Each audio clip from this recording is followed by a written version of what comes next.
GST का नाम तो आपने अवश्य सुना होगा, लेकिन आपको जानकारी के लिए बता दें कि जीएसटी एक प्रकार का कर होता है जो कि सामान और सेवा पर लगाया जाता है।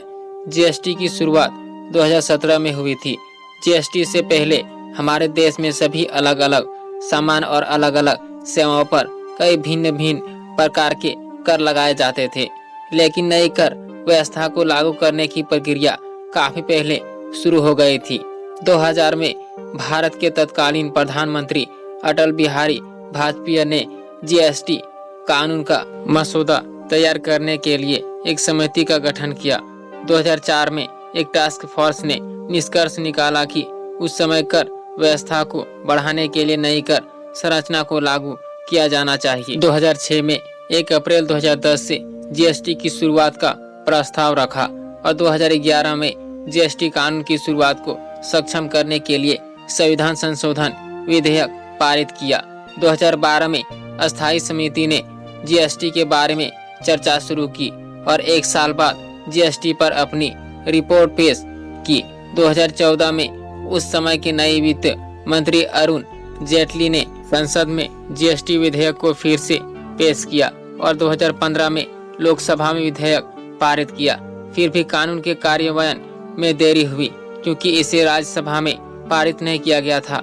जीएसटी 2016 में शुरू हो गया और संशोधित मॉडल जीएसटी कानून दोनों सदनों में पारित हो गया। भारत के राष्ट्रपति ने भी सहमति दी और 2017 में लोकसभा में 4 पूरक जीएसटी विधेयकों को पारित करने के साथ साथ कैबिनेट द्वारा उसी की मंजूरी राज्यसभा ने तब 4 पूरक जीएसटी विधेयक पारित किए और 1 जुलाई 2017 को लागू की नई कर व्यवस्था। केंद्र सरकार ने 2017 में जीएसटी को शुरू किया था और इस जीएसटी के अंतर्गत सभी सामान और सेवाओं पर केवल एक ही कर लगाया जाता है जो कि जीएसटी है। जीएसटी को अलग अलग भागों में बांटा गया है। सीजीएसटी यह एक प्रकार का केंद्र सरकार का टैक्स होता है जो राज्य सरकार के टैक्स के साथ जोड़कर लगता है। अगर कोई पार्टी अपने कस्टमर को सामान बेच रही है और वह कस्टमर उसी राज्य का है तो उस स्थिति में सीजीएसटी टैक्स लगाया जाता है और इसके साथ एसजीएसटी भी लगता है। एसजीएसटी यह एक प्रकार का राज्य सरकार का टैक्स होता है और इस टैक्स को केंद्र सरकार के टैक्स के साथ जोड़कर लगाया जाता है।